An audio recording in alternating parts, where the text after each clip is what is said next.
How's it going, guys? I'm Josh. Oh, hello, kids. Oh, Why are you talking like that? and this is Josh Talk. Why are you being making noise? Do you want a popsicle?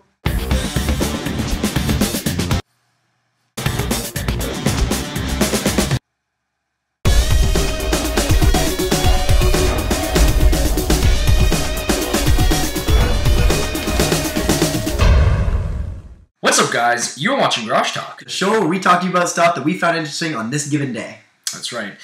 First thing, which I think is really cool, and I kind of wish I lived in New York because of this. Is Bill Murray involved? If Bill Murray is involved. Obviously. When isn't he involved? Oh, that's very true. Yeah.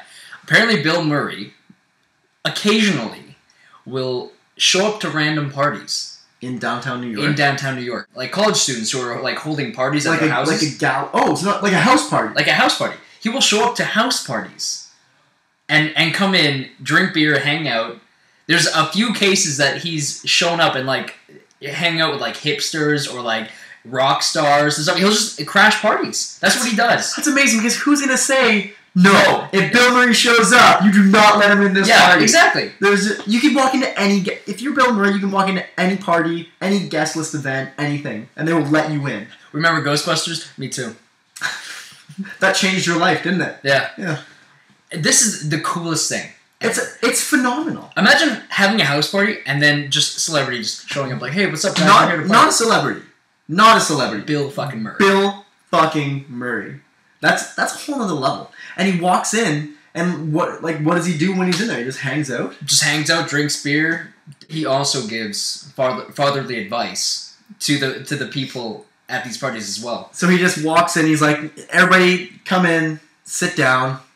I don't know if he gathers them. I don't know if it's like He family should. meeting. He family should. meeting. Well, that's how fathers give advice, isn't it? I guess. Sit down. You know what? One of these days, you're going to find a girl who you love very much. Or a guy, if there's women there. That's very true. Mm. And then you're going to want to have a lot of really... He just has the time. Yeah, but he just does it vulgar. Like, I just assume Bill Murray's just like, you're going to... Keep the peach. and buy them flowers. And chocolates. And chocolates. And rub their back occasionally. Because that's what a man would do. That is what a man would do. That's what men do. This is also what men do. And apparently he also has been seen party hopping with MGMT, the band. See, the funny thing about MGMT is they're like really soul pop. They're like really... Mm-hmm. They seem to be like kind of psychedelic funk. You know what I mean? I just didn't see Bill Murray as that kind of guy. Well, Bill Murray... You know what? Forget it. I don't know that he's any kind of guy. That guy's an enigma. He's an absolute... He's an enigma. He can be anybody. He's an enigma wrapped in a mystery surrounded inside of a Rubik's Cube. I'll just never be able to figure that guy out. That's what I'm saying. He's brilliant. He's a genius. And he's super funny. And he's also pretty funny. We should get him on the show. We should. Do you have his number still? I do. We kind of had that thing, though, like a little bit of an argument. I'll call him up. He drank my hot chocolate. Really? Yeah. Bill Murray, don't ever come near Grosh Talk again. I think now on my bucket list is to move to New York, or at least get some kind of residence there, throw a party. Huge party. A big party, and just hope that Bill Murray shows up. I need to do that before I would have a party every night if there was a slim chance that Bill Murray slowly, and like... would throw up, would show up. And maybe throw up if he partied enough. That's probably it. Just like... leave little treats up to your door, and hopefully, like, a star will just pick them up. Ooh, a piece of candy. Ooh, a piece of candy. And I heard that ropes them in. Candy is very, James Woods, that's his weakness. That's true. Yeah, ooh, a piece of candy. And then maybe we'll get James Woods. I guess we'll see. Maybe they'll find each other and fight over the candy, and it could be the next crazy YouTube video. And then they're on the front lawn. Just tussling. They're both in suits.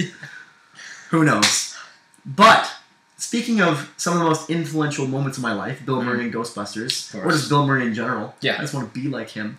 How about some video games? Yes. Big part of our life. So there's a list of the top 15 most influential video games of all time. Mm-hmm. Now, I don't really want to get into it. I just want to talk about the number one. Okay? And the number one most influential video game of all time is a little game called Space Invaders. Happened to be the first game I ever played, ever. In kindergarten, yeah, I played this game. Space Invaders was a huge deal because also I used to go to the bowling alley a lot. My mom was big on pool, and we had the pool tables in the bowling alley, and I would go to the arcade while she would play pool, and I would always play Space Invaders. So that really is what started my gaming career. Yeah. And now we're both huge gamers, and that was really both of our first game, which is, it's really cool. Yeah. Now, if you look back in time a little bit, Space Invaders actually caused a bit of a huge domestic problem in Japan. And the problem was that Space Invaders was so popular that the amount of coins going into the game, the economy couldn't keep up, and there was a coin shortage in Japan. So you're saying that the coin shortage was caused because like school children would just go and just pop quarters into these games? As many coins they could, and they would break bills. So the bills would become coins, and the coins, all the change from the tills would be lost because they're just breaking bills constantly and going into the games. And I know what you're going to say, why didn't they just return the coins to the public? What I was, on the same lines, I was going to say, you know, the video game companies who had all these arcade games, they could have, you know, demanded stuff from the government to give back these coins. Right, but the thing is, like they could have held the coins hostage. They don't own the coins that go into the game anymore. The arcades, they rent them out pretty much. Yeah, and they definitely could have, really. But I mean, we want a parade. I want giraffes. That would have been my two things. Except you would have been saying in Japanese. Ballinger. It's just something I never knew about the game that I loved so much. I mean, it was really influential because it was one of the original, you know, arcade games. Oh, yeah.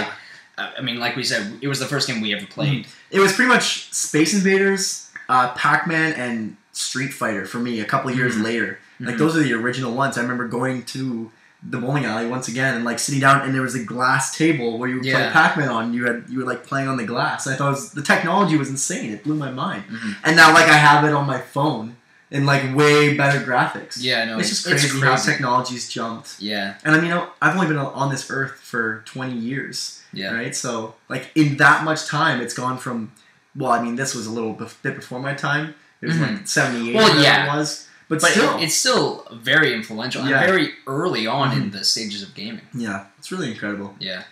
Anyways, guys, thanks for watching another episode of Grosh Talk. If you enjoyed what you saw, hit the thumbs up button down below. It helps the show a lot. If you want to leave a comment, a remark, or talk about what game was influential to you when you were growing up, if you are a gamer now, and if not, what actor? Bill Murray for us and Space Invaders.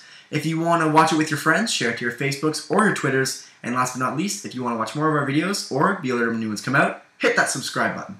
Thanks a lot for watching, guys. We'll talk to you later. Peace. When you're walking down the street and you see a little ghost, what you gonna do about Ghostbusters? That's not how the song goes, though. I'm pretty sure it is. Not even close. But